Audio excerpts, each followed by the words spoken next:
એક જણો દીકરીને મારો વિષય હાસ્યનો છે ને એક જણો જોવા આવ્યો દીકરીને એટલે અત્યારના નિયમ પ્રમાણે રૂમમાં બેસાડ્યા બેને એટલે એકબીજાને કીધું તમે વાત કરી લો એટલે ઓલા દીકરાએ બહુ ડાયો બહુ છે ને બહુ જાજા ભણેલા નહીં સારા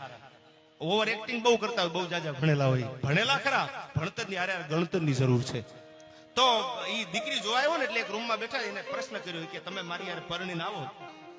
અને મારા ઘરમાં કઈ હોય નહીં જમવા માટે મહેમાન આવે તમે શું કરો દીકરી આપણા કચ્છની સૌરાષ્ટ્રની ડાય દીકરી હતી ગુજરાતની એને કીધું કે તો પાડોશી ત્યાંથી ઉસીનું લઈ આવું પણ તમારે આબરૂ ન જવા દો એટલે બીજો પ્રશ્ન પૂછ્યો કે તમે પરણીને આવો અને મારા ઘરમાં મહેમાન હાટું ચા કરવાની હોય ચા ખાંડ ન હોય તો તમે શું કરો વળી દીકરી બોલી કે હું બાજુમાંથી ઉસીનું લઈ આવું અને ચા બનાવીને મહેમાનને પાઈ દઉં તમારી આબરૂ ન જવા દો ત્રીજો પ્રશ્ન કર્યો ને એટલે ઓલી દીકરી આમ ચપટી વગાડી કે લુખેશ તું પેલા ઉભો થઈ જાય ચાલ હજી લગ્ન નથી થયા હજી પરણીને આવી નથી તારી ડબ્બા પેટીમાં લોટ ખૂટી રહ્યા તારે ત્યાં ચાખંડના ડબલામાં ચા ખૂટી રહ્યો તને પરણીને અમારે આખી જિંદગી ઓબાડ લેવાના ને ભાઈ એમ નહીં જ્યાં વિવેક હોય સાહેબ જ્યાં નમ્રતા હોય દીકરી ચોરીએ ચડી રહ્યો છેલ્લી વાત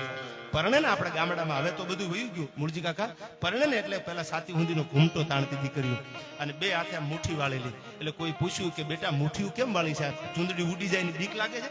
ત્યારે દીકરી પરણતી ફેરા ફરતી હતી દીકરી જવાબ આપે છે કે આ બે મુઠ્ઠી વાળી ને પવન આવે ને મારી ચૂંદડી ઉડી જાય એના માટે નહીં તો કે ડાબી મુઠ્ઠી જે છે ને એમાં મારા બાપની આબરૂ છે અને જમણી મુઠ્ઠીમાં હું જેને પરણીને જાઉં છું ને એની આબરૂ છે અને અગ્નિની સાક્ષીએ ફેરા ફરતા પ્રતિજ્ઞા કરું છું મારા ખોળિયામાં પ્રાણ રહે ને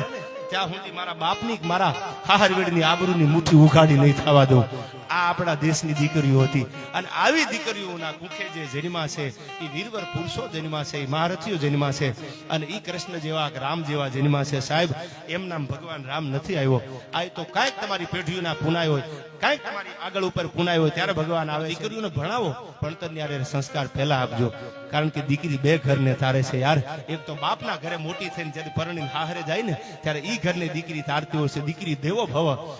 એટલે દીકરી બે ઘરને તારવા વાળી છે ભણાવજો પણ ભણતરની હારે હારે દીકરીને સંસ્કાર એવા આપજો કે પોતાના બાપનું નામ ઉજાગર કરે